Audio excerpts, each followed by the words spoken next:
com ela, né? Uma das pessoas que estava com ela foi buscar o carro, já estava encomendado. E minha mãe embarcou rumo à Ilha do Governador. Chegou nesse grande emprego, um barracão, cujo dono majoritário do barracão era o meu papai. Eu só tenho que te agradecer, meu pai. E minha mãe foi. Chegou lá, esse povo. Meu pai trabalhava na EMAC, um estaleiro grande que tinha na Ilha do Governador. Eu digo aqui no canal que ele fazia móveis, que ele fazia casas, móveis belíssimos. Quando ele se aposentou jovem, porque ele perdeu uma vista, ele torceu coluna, espinha, porque meu pai mergulhava na EMAC, era um estaleiro, ele consertava fundo de barco, ele mergulhava. Então, num desses trabalhos, e ele tinha um conhecimento lá, naqueles anos, naquele tempo.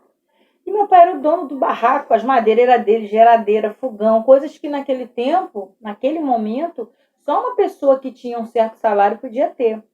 E aquelas pessoas que foi com a minha mãe, alguns homens conseguiram emprego, outros não deu certo, porque meu pai deu logo uma loucura nele. Ele quis mandar todo mundo logo vazar, porque era muita gente na cabeça dele. Algumas mulheres solteiras que foi eram casca grossa, tudo, né? E foram logo para a Zona Sul atrás de serviço. Resumindo, sobrou ele e minha mãe. Minha mãe quis ir embora. Meu pai, que já estava bem apaixonado pelaquela morena, que minha mãe era uma cabocla, minha mãe biológica era uma cabocla,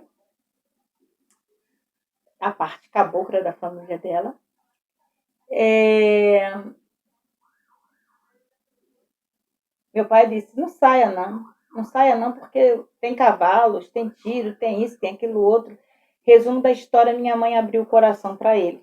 Os dois ficaram juntos, os dois se casaram, os dois mandavam cartas para onde a minha irmã se encontrava.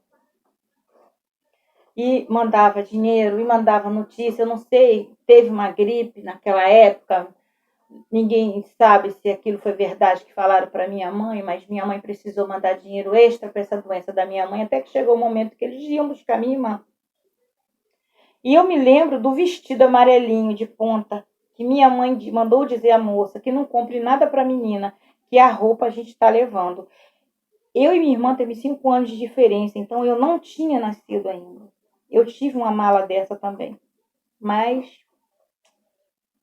é outra história, né? Como diz o ser humano. Aí, esse vestido eu guardei por muito tempo, mas numa dessas idas e vindas da minha mãe, do meu pai, esses atropelamentos de vida, se perdeu-se. Mas por muito tempo eu tive esse vestido. Minha mãe e meu pai chegou nessa casa e não tinha mais ninguém.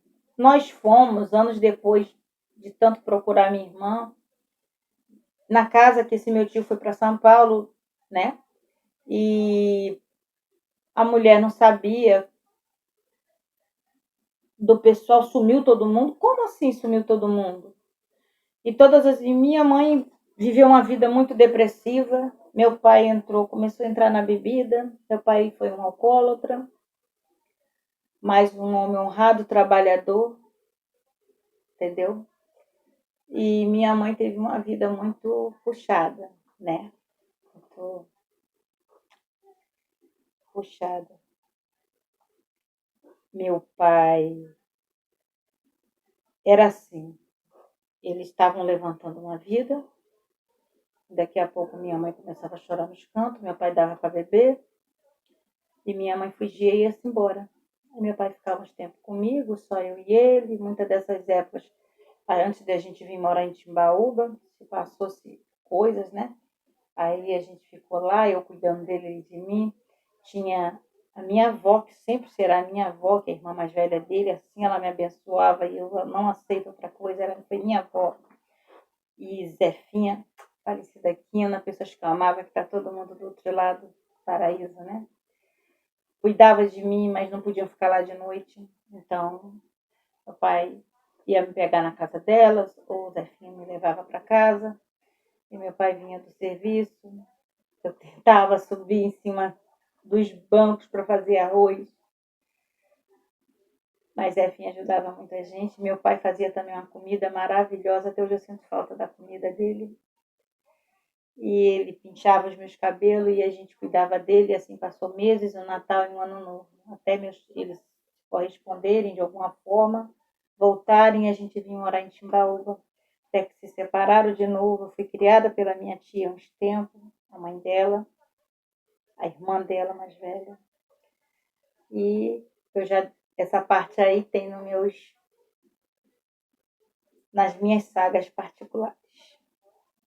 Depois eles voltaram, viveram juntos e depois ela engravidou de novo. Meu pai amou muito, amou sozinho. Minha mãe, infelizmente, não amou ninguém, mas tentou muito, muito, porque cada vez que os dois se encontravam era um filho, 4 filhos. O nome da minha irmã Rosinha foi a única coisa que não tomaram dela, porque o único filho que a minha mãe escolheu o nome foi a minha irmã mais velha. O meu foi o meu pai e o dos meus irmãos fui eu.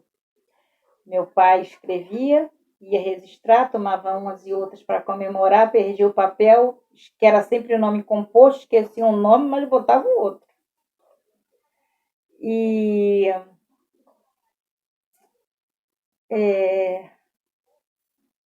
e assim se passou. Passou uma trajetória incrível da vida da minha mãe.